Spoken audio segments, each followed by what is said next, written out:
पिछले एपिसोड में हमने देखा था कि जिनियो और बाकी सभी एक जगह पर आकर फंस गए होते हैं, लेकिन तब वहां पर वू यान आ जाता है जिसने काफी सारे मॉन्स्टर को कंट्रोल किया होता है। वो उन सारे मॉन्स्टर को कंट्रोल करते हुए सभी के ऊपर अटैक करवा देता है। इसलिए वो लोग भी वहां पर अपनी पावर का इस्तेमाल करते हुए वू यान के ऊपर अटैक करने की कोशिश करते हैं, लेकिन वू यान यहाँ पर ज्यादा पावरफुल दिखाई दे रहा था। और तब वहां पर शियाओ यान की एंट्री होती है जो अपनी पावर का इस्तेमाल करते हुए वू यान के ऊपर ही अटैक करना स्टार्ट कर देता है। इसलिए वू यान डर के मारे वहां से भाग निकलता है, ये कहते हुए कि वो बाद में आकर सारे लोगों से इसका बदला जरूर लेकर रहेगा। और इतना कहने के बाद वो वहां से चला गया होता है, जिसके बाद यहाँ से ये एपिसोड शुरू होता है। तो इस एपिसोड की शुरुआत में हम त्यानिंग टेम्पल के मॉन्क को देखते हैं जो उसी जंगल में फंसा होता है और उसके पास पिंगर खड़ी होती है जिसने अपने कई सारे डुप्लीकेट को बनाते हुए उस मॉन्क को चारों तरफ से घेर लिया होता है ताकि वो उसे यहाँ से जाने ही ना दे। जिसके बाद उसकी सारी की सारी डुप्लीकेट अब उस मॉन्क के ऊपर अटैक कर देती है। मॉन्क वहां पर अपनी पावर का इस्तेमाल करते हुए उनसे बचने की कोशिश कर रहा होता है, जहाँ उसने सारे के सारे डुप्लीकेट को एक ही अटैक करते हुए खत्म कर दिया था। ये देखकर पिंगर उससे कहती है, माना कि तुम्हारे पास पावर बहुत ज्यादा है लेकिन तब भी तुम यहाँ पर मेरा मुकाबला नहीं कर पाओगे। जिसके बाद वो दोबारा से मॉन्क के ऊपर अटैक करने वाली होती है, लेकिन जैसे वो उसके ऊपर अटैक करती है उससे पहले ही वहां पर वो मैसेंजर उस लड़की के साथ आ जाता है जो अपनी पावर का इस्तेमाल करते हुए पिंगर के ऊपर अटैक कर देता है। इसलिए पिंगर वहां से दूर आकर खड़ी हो जाती है। जिसके बाद वो मैसेंजर उस मॉन्क से पूछता है, मॉन्क क्या आप यहाँ पर ठीक है, आपको चोट तो नहीं लगी? जिस पर मॉन्क कहता है, मुझे तो यहाँ पर कोई चोट नहीं लगी, मैंने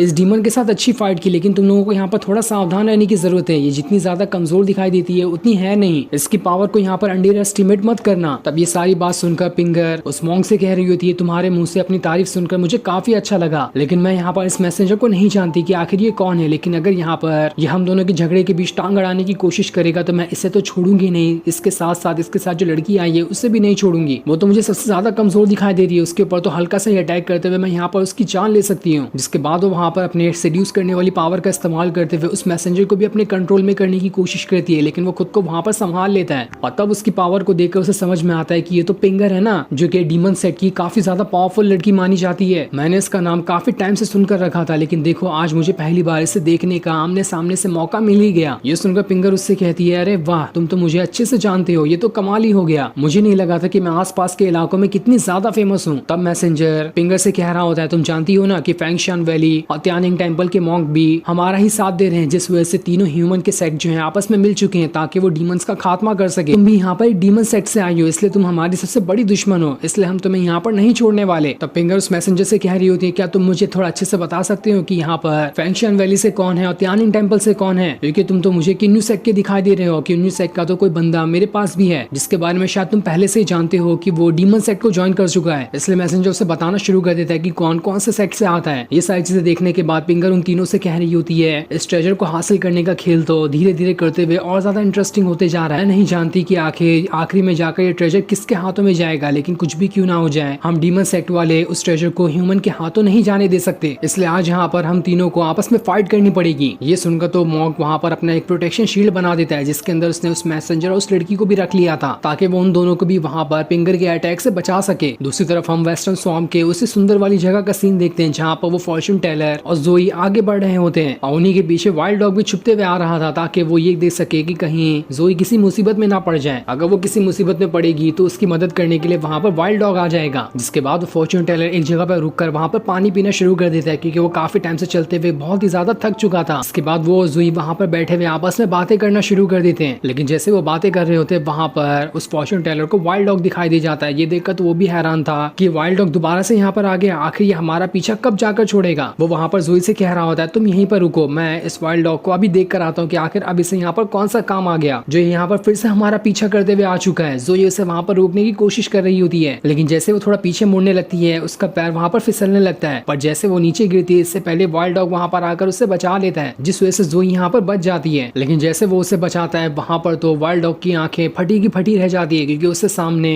घोस्ट किंग दिखाई दे रहा था जो यहाँ पर उस फॉर्चून टेलर से कुछ बातें करने के लिए आया होता है, क्योंकि काफी साल पहले वो दोनों एक दूसरे को पहचानते थे। इसीलिए यहाँ पर घोस्ट किंग फॉर्चून टेलर से कुछ बातें करने आया होता है। वो वहाँ पर उससे कहता है, तुम तो काफी ज्यादा बूढ़े हो चुके हो, इसलिए मैंने कहा था कि तुम्हें भी कल्टीवेशन पे ध्यान देना चाहिए। अगर तुम कल्टीवेशन पे ध्यान देते तो तुम्हारी उम्र इतनी जल्दी नहीं बढ़ती। मुझे ही देख लो, मैं भी तुमसे कितनी ज्यादा उम्र का हूँ लेकिन अब भी यहाँ पर बिल्कुल जवान ही दिखाई देता हूँ। लेकिन फॉर्चून टेलर उससे कहता है, मुझे इन सारी चीजों से कोई मतलब नहीं है, मैंने अपनी लाइफ जी ली है, बस ऐसे ही रहने दो। वैसे भी अभी मैंने तुम्हारी बेटी के बारे में सुना था जिसकी 10 साल पहले जान चली गई, वो सुनकर मुझे काफी ज्यादा अफसोस हुआ। तब ये सुनकर घोस्ट किंग उससे कह रहा होता है, आज से कई सालों पहले मैं तुम्हारे पास आया था अपना भविष्य जानने के लिए कि आगे चल के मेरे सफर में हमें कितनी मुसीबतें आ सकती है। तब उस टाइम तुमने डिवाइन कैलकुलेटर का इस्तेमाल करते हुए मुझे बताया था कि जिस भी रास्ते पे मैं जा रहा हूँ वो रास्ता बहुत ही ज्यादा खतरनाक होने, इसलिए मुझे सावधान रहने की जरूरत है, वरना इससे तो मेरी वाइफ, मेरे बच्चे और सारे के सारे लोग मुझसे दूर हो जाएंगे। और जैसा तुमने बताया था सेम वही चीज मेरे साथ हुई। जैसे मैंने अपना सफर शुरू किया, उसी सफर के दौरान मेरी वाइफ भी मारी गई और अब देखो मेरी बेटी जो बियाव थी वो भी मारी जा चुकी है। तुमने जो कहा था वो बिल्कुल सच था। जो सारी बातें सुनकर फॉर्चून टेलर उससे कह रहा होता है, देखो मेरा एक पैर तो वैसे भी कवर में लटक चुका है और मैं किसी भी टाइम पे मर सकता हूँ, इसलिए मैं चाहता हूँ कि मरने से पहले तुम्हें सच्चाई बता ही दूं कि जब उस टाइम मैंने तुम्हें बताया था तो वो सारी चीजें बिल्कुल मजाक थी। मैं तो ऐसे मजाक में तुमसे कह दिया था कि तुम्हारा सफर इतना खतरनाक होने वाला है ताकि उसके बदले तुम मुझे पैसे दे सको। उसके पीछे मेरा कोई असली इंटेंशन नहीं था। मुझे तो पता ही नहीं कि तुम्हारा भविष्य आगे चलकर क्या होने वाला था। ये सुनकर तो घोस्ट किंग के गुस्से का वहां पर ठिकाना नहीं रहता। वो फॉर्चून टेलर को पकड़ते हुए कहता है, क्या कहा तुमने? उस टाइम तुम मुझसे मजाक कर रहे थे, मुझसे झूठ मत बोलो। अगर तुमने झूठ बोला तो मैं यहाँ पर तुम्हारी जान ले लूंगा। लेकिन तब भी वो वहाँ पर अपने गुस्से को थोड़ा शांत कर लेता है और फॉर्चून टेलर को छोड़ते हुए कहता है, तुम तो वैसे भी मरने वाले हो, इसलिए मैं तुम्हें यहाँ पर जिंदा छोड़ रहा हूँ। लेकिन अगर दोबारा कभी हमारी मुलाकात हुई तब मैं नहीं जान पाऊंगा कि उस टाइम मेरी मूड कैसा रहेगा। अगर मेरा उस टाइम मूड खराब हुआ तो मैं तुम्हारी उस टाइम जान ले लूंगा। ये सुनकर फॉर्चून टेलर उसका शुक्रिया कर रहा होता है अभी उसकी यहाँ पर जान छोड़ देने के लिए, वरना तो अभी यहाँ पर घोस्ट किंग उसे मार ही डालता। पर जैसे घोस्ट किंग वहां से जाने वाला होता है उसके जाने से पहले फॉर्चून टेलर उससे कह रहा होता है, देखो अभी जो मैं यहाँ पर कहने वाला हूँ वो झूठ नहीं होगा। मुझे अब तुम्हारे यहाँ से आगे के सफर में बहुत ज्यादा परेशानियां दिखाई दे रही है, इससे तुम्हें बाकी लोगों के छोड़कर खुद के ऊपर ध्यान देना चाहिए, वरना हो सकता है तुम खुद को किसी बड़ी मुसीबत में डाल लोगे। तब वहाँ पर जोई भी आ जाती है जो अपने ग्रैंडपा से पूछ रही होती है, क्या आप जानते हैं कि ये घोस्ट किंग कौन है? मैंने तो इसे पहले कभी नहीं देखा। तब घोस्ट किंग जोई से कह रहा होता है, अगर तुम मुझे नहीं जानती हो तो ठीक है, तुम्हें मेरे बारे में कुछ जानने की जरूरत भी नहीं है, बस इतना समझ लो कि मैं एक घोस्ट किंग हूँ और एक सेट का एल्डर हूँ। और इतना कहने के बाद वो वहाँ से जाने लगता है। जिसे जाता हुआ देखकर फॉर्चून टेलर जो होता है वो वहाँ पर बुद्धा के मंत्र पढ़ना शुरू कर देता है कि जिंदगी का सफर इतना आसान नहीं होने वाला, इस सफर में काफी सारी परेशानियां आ सकती है, इसलिए सारी परेशानियों को पार करते हुए हमें आगे बढ़ना पड़ता है। और इतना कहने के बाद वो भी जोई के साथ वहाँ से चला जाता है। दूसरी तरफ हम बियाव की आंट को देखते हैं जो सेल्डर के साथ होती है। वहाँ पर होते हुए वो दोनों आपस में बातें कर रहे होते हैं कि घोस्ट किंग तो सबसे ज्यादा भरोसा शियाओफान के ऊपर ही करते हैं, पर तब भी वो उसे हमारा असली मकसद क्यों नहीं बता देते कि आखिर हमें उसकी किस चीज के लिए जरूरत है। जब उनका उसके ऊपर इतना भरोसा हो ही गया तब तो उन्हें अपना असली मकसद बता ही देना चाहिए। तब ये सुनकर वो एल्डर घोस्ट किंग की बातें याद कर रहा होता है जहाँ उसने उससे कहा था कि मैंने जो शियाओफान को कल्टीवेशन सिखाई है, किसी नॉर्मल बंदे को सीखने के लिए उसे 30 साल से ज्यादा लग जाते। जिस चीज को शियाओफान ने 3 साल के अंदर सीख लिया, उसकी पावर और उसके अंदर जो जोश है वो बहुत ही ज्यादा है। अगर वो हमारे सेट के बारे में सब कुछ जान लेगा तो मुझे नहीं लगता कि वो तब भी जाकर हमारे सेट का उतना साथ दे सकता है। हो सकता है आगे चलकर वो हमारे सेट के खिलाफ हो जाए, इसलिए हमें जो भी कदम लेना होगा वो सोच समझ के लेना होगा। शियाओफान के ऊपर उतनी पूरी तरह से भरोसा नहीं कर सकते क्योंकि उसके अंदर खून तो अब भी इंसानों का ही दौड़ रहा है। दूसरी तरफ हम शियाओफान को देखते हैं जिसके पीछे जूकी होती है। वो दोनों वहाँ से आगे बढ़ रहे होते हैं जहाँ जूकी शियाओफान का पीछा कर रही होती है, लेकिन शियाओफान भी अपनी पावर का इस्तेमाल करते हुए वहाँ से आगे बढ़ रहा होता है। लेकिन जैसे वो आगे बढ़ता है जूकी अपनी स्वॉर्ड का इस्तेमाल करते हुए उसे वहाँ पर रोक लेती है और उसके गर्दन के ऊपर अपनी स्वॉर्ड रखते हुए उसे कहती है, पीछे मुड़ो, मुझे तुम्हारी शक्ल देखनी है। इसलिए शियाओफान वहाँ पर अपना हुड निकाल देता है और जब इतने करीब से जूकी शियाओफान को दोबारा देखती है तो वहाँ पर आसपास बिजलियां गिरने लग गई थी क्योंकि उसने काफी सालों के बाद इतने करीब से शियाओफान को वापस देखा था। और इन दोनों को देखने की वजह से यहाँ पर इतना जो भयंकर ऑरा बाहर निकल रहा होता है उससे पूरे जंगल में ही तूफान सा आने लग गया था। ये देखकर तो पिंगर भी एकदम ज्यादा हैरान रह जाती है कि अरे यहाँ पर अचानक से ये हो क्या रहा है। इसलिए वो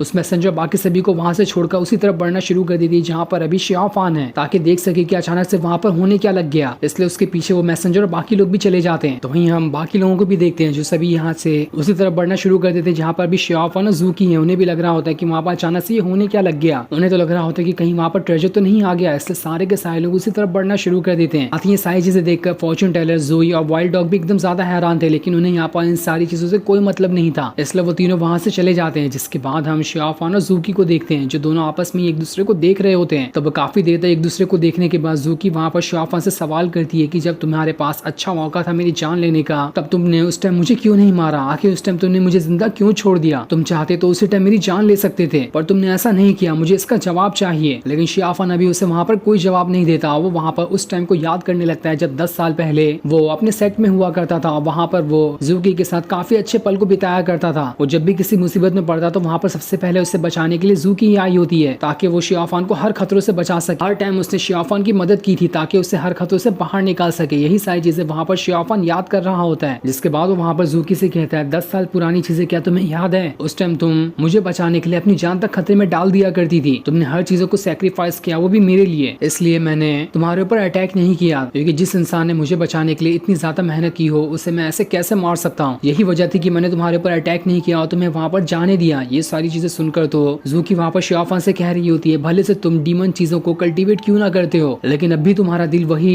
10 साल पुराना शियाफान जैसा ही है, जो कि बिल्कुल मासूम सा इंसान था। जिसके बाद वो भी शियाफान के साथ बिताए हुए पलों को याद करने लगती है, जब शियाफान ने उसे भी हर खतरों से बचाने की कोशिश की थी। जैसे वो हमेशा हर खतरों में शियाफान की मदद करती, वैसे शियाफान भी अपनी पूरी कोशिश करता है ताकि वो जूकी को हर खतरों से बचा सके। यही सारी चीजें वो यहाँ पर याद कर रही होती है, क्योंकि इन दोनों की दोस्ती 10 साल पहले बहुत अच्छी चल रही थी, जहाँ पर जूकी को तो शियाफान पसंद भी आने लग गया था, लेकिन शियाफान को सबसे ज्यादा बियाह पसंद आ रही थी और वो जूकी को सबसे अच्छी दोस्त मानता था। इस वजह से इनकी दोस्ती 10 साल पहले बहुत अच्छी थी और जब से ये डीमन पाथ शुरू किया है शियाफान ने, तब से ये दोनों अलग हो चुके हैं। लेकिन अलग होने के बाद भी आज भी शियाफान उन सारी चीजों को याद करता है, तभी तो उसने वहां पर जूकी को छोड़ दिया था। जिसके बाद जूकी शियाफान से कहती है, अभी तक के कुछ नहीं बदला है, तुम चाहो तो वापस आ सकते हो हमारे पास। तब शियाफान जूकी से कहता है, आज पूरे के पूरे 10 साल हो चुके हैं, 10 साल बाद किसी ने मुझे शियाफान के नाम से पुकारा है, वरना तो सारे के सारे लोग मुझे घोस्ट ली ही कहा करते थे, जो नाम मुझे काफी ज्यादा पसंद भी था। ये सुनकर तो जूकी को समझ आ जाता है कि वहां पर शियाफान उसके साथ नहीं आने वाला। वो डीमन पाथ को कल्टीवेट करता है, वो अभी तक के उसे ही कल्टीवेट करता रहेगा। उसे इंसानों से नफरत हो चुकी है। जो भी उसके दोस्त थे वो उनके साथ तो दोस्ती का बर्ताव करता है, लेकिन वो बाकी इंसानों से नफरत करता ही है। इसलिए वो वहां पर अपनी स्वॉर्ड को दोबारा अपनी म्यान में रखते हुए वहां से जाने लगती है। जिसे जाता हुआ देखकर शियाफान उससे कहता है, क्या तुम मेरे एक सवाल का जवाब देते हुए जाओगी? अगर तुम्हें दोबारा कभी मौका मिला मुझे मारने का, तो क्या तुम उस टाइम मुझे मारोगी? तब जूकी उसे वहां पर जवाब देते हुए जाती है कि हाँ, अगर मुझे मौका मिला तो मैं तुम्हारी जान लेने में जरा सा भी नहीं झिझकूंगी। ये सुनकर शियाफान उससे कहता है, तुम्हारा ये जवाब सुनकर तो मुझे बहुत अच्छा महसूस हुआ, तो मेरी तरफ से तुम्हें पूरी फुल परमिशन है, जब भी तुम्हें मौका मिले खुशी से मेरी जान ले लेना, वो दिन मेरे लिए बहुत ही अच्छा होगा। पर अंदर ही अंदर जैसे वो जूकी को जाते हुए देख रहा होता है, उसे वहां पर बहुत बुरा लग रहा था। वो चाहता तो है कि वो दोबारा से जूकी और उसके सेट में वापस चले जाए, जहाँ 10 साल पहले वो रहा करता था, लेकिन वो नहीं जा सकता है क्योंकि हालात अब 10 साल पुराने जैसे नहीं रहे, हालात अब बहुत ज्यादा बदल चुके हैं। इसलिए शियाफान बस वहीं खड़े हुए एकदम उदास मन से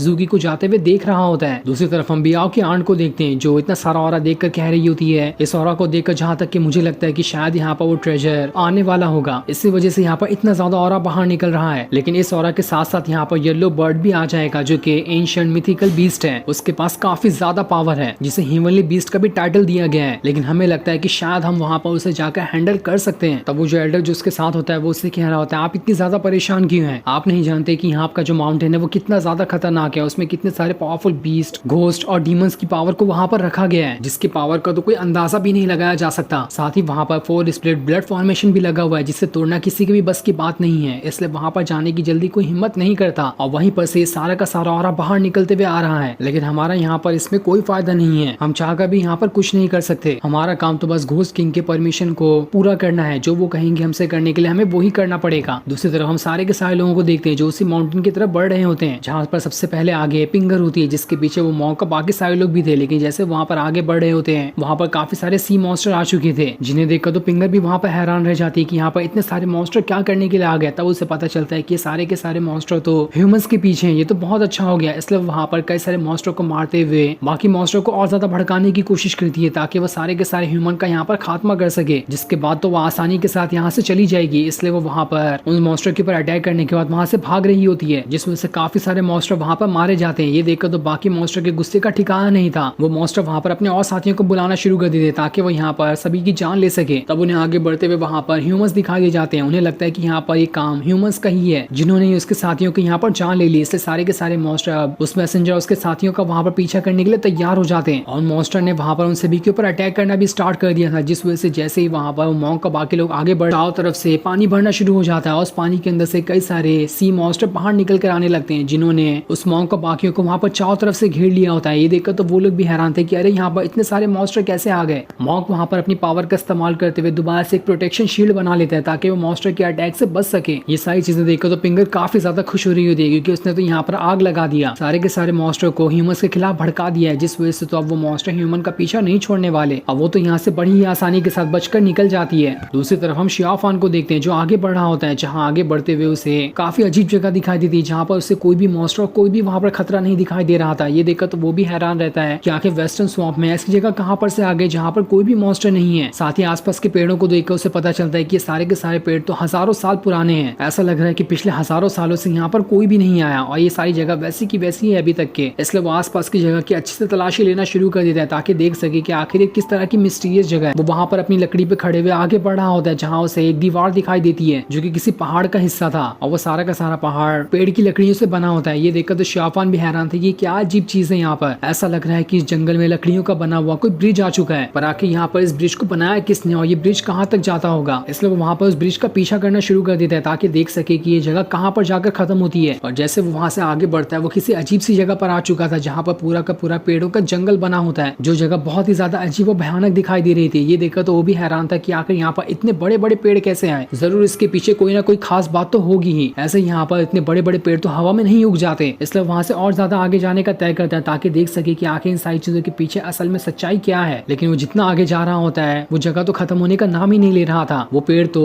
शाहफान को आगे बढ़ाते हुए लग रहा था कि आसमान तक ले जाएंगे, और वैसे ही आगे बढ़ते हुए शाहफान तो बादलों तक पहुंच गया होता है, लेकिन तब भी वो रास्ता खत्म होने का नाम ही नहीं ले रहा था। शाहफान को लग रहा होता है कि कहीं वो किसी गलत रास्ते पे तो नहीं आ गया, लेकिन तब भी वो पीछे मुड़ने का नहीं तय करता है और वहां से आगे ही बढ़ते जा रहा होता है जहाँ पेड़ों के पत्तों का कलर भी बदल चुका था। ये देखकर शाहफान हैरान रहता है कि अब यहाँ की जगह भी बदलते जा रही है, और अब जिस जगह पे वो आ गया होता है वो जगह बहुत ही ज्यादा सुंदर दिखाई दे रही थी। वहां आने के बाद तो वो भी खुश हो जाता है क्योंकि उसके सामने एक बहुत ही बड़ा और पावरफुल पेड़ दिखाई दे रहा था, जिसे देखकर वो खुद में कहता है इतने सारे बड़े ब्रिज के ऊपर एक बहुत ही सुंदर सा पेड़ रखा हुआ है, लेकिन आखिर ये किस चीज का पेड़ है मुझे इसके बारे में तो कुछ भी नहीं पता। जो सीन दिखाते ही ये एपिसोड यहीं पर एंड हो जाता है। Thanks for watching.